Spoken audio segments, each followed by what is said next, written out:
Our brain is an electromagnetic organ. Our central nervous system, every cell communicates with its neighbours to see how they are using electromagnetic signals. And so it's an internal thing. And there's a concept in physics and in telecommunications called interference, resonant absorption, an aerial effect. We have all of that in our bodies. And so I was surprised to find that there's so sensible biological, biophysical understanding within our bodies that says these signals interfere with us through resonant absorption by our brains, through damaging our chromosomes in our cells. And so I came up with these simple ideas. Okay, if we have a conductor in us, like water, can we be an aerial? If we're an aerial, what is the organ that goes through our body? Our circulation system, our blood, which is full of water. So what's the main cancer that's caused? Leukemia, which occurs in the blood and the bone marrow going through our bodies.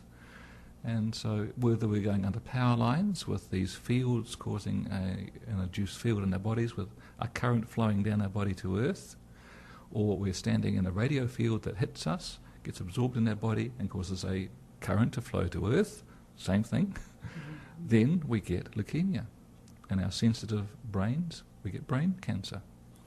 And so I have found all these studies showing chromosome damage, DNA damage, which then suggests that you might have other diseases like neurological disease, heart disease, reproductive disease, and there are occupational studies showing all of those diseases, and for radiofrequency exposure, for electrical workers, and I've now done the research about the natural radiation, which was here long before people existed, and I find exactly the same health effects.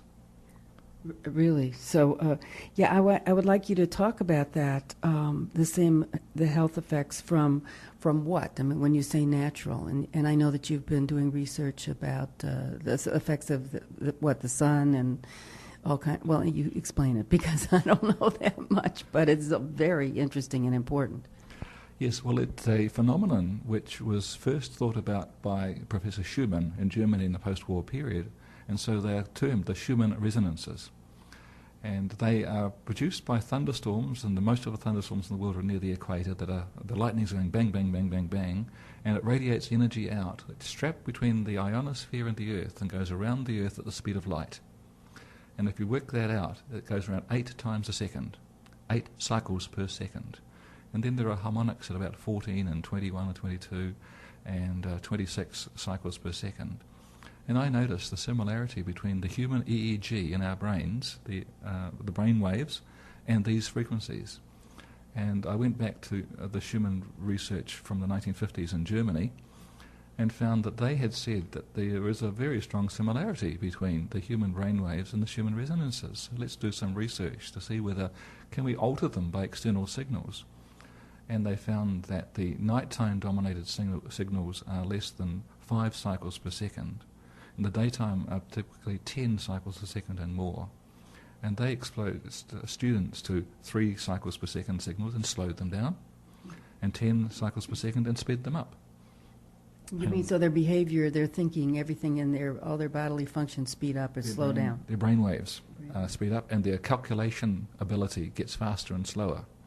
Their reaction time changes. And the research that followed up here in the United States showed that yes, reaction time changes, the EEG changes, and it's caused by calcium ion efflux and influx. And calcium ions control the neurotransmitters in the brain, form the EEG patterns, are well organized if you're thinking well, and they're well organized at these frequencies. And if you expose the brain to these frequencies, you alter the calcium ions, and therefore alter the brain patterns. Now that's what Professor Ross 80 in California showed, repeated by the EPA, Carl Blackman, and it's been repeated in about 10 or 20 laboratories around the world that calcium ions are changed by these signals. So it's very well established, and it makes a lot of sense in terms of physics and biology. So the frequencies match, and the cells react and change their behavior, which changes the brain pattern, the reaction time. And so I thought to myself, are the Germans correct? Because there is now a large body of research showing that after a solar storm, after there are flares on the sun, there's a geomagnetic storm on Earth, then there are all these effects found in the human population, like There's more aggression, there's more suicide, there are epileptic fits, there's more sudden infant death syndrome, so there are heart attacks. So it goes through the spectrum, and there's an undulation in the sunspot cycle of 11 years. So you can find that undulation in the suicide rate. You can find it in the benign breast cancer rate. So I thought, how can spots on the sun cause cancer on Earth, or cot death, or sudden infant death syndrome on Earth? And is it something that biology talks about, which is homeostasis? Is there a natural level that if you go up above it, you cause problems in the vulnerable, or if you go down, you cause problems in the vulnerable, which would suggest that there is a tuning into the signal.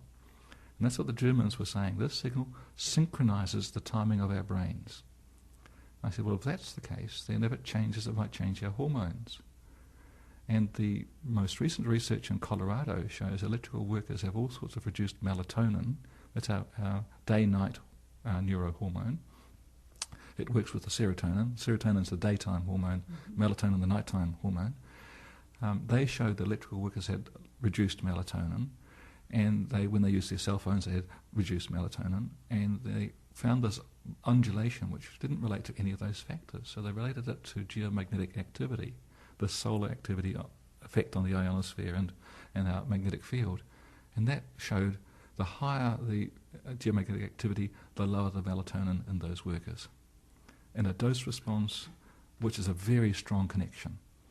And so the idea that our brains are tuned by this signal, that when it goes too high or too low, it alters our brain activity, it alters our melatonin, our serotonin.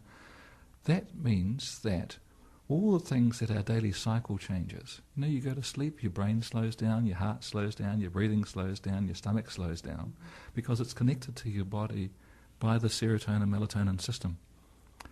And so if something interferes with that, then it can cause brain effects, heart effects, stomach effects, reproductive effects, cancer effects, because melatonin is a very potent free radical scavenger. So if it's reduced, it can cause cancer and all those other effects. And so the research confirms it.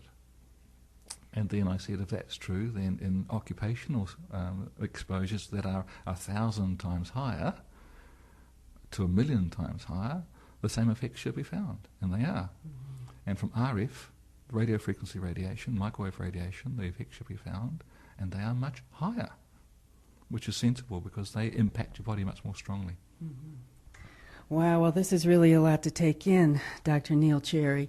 And I'm sort of getting the drift, and probably some people are understanding more and some people are understanding less.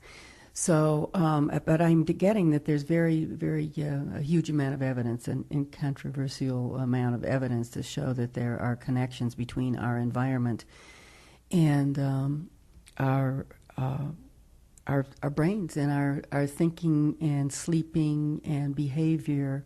And you even said suicide and violence and all these things. And there are many things that are affecting us in these ways that don't get talked about. So it's always amazing to me when people say, oh, we don't know what causes cancer. I mean, there's just, even without knowing about science, I can imagine what all these disruptions in our environment cause cancer.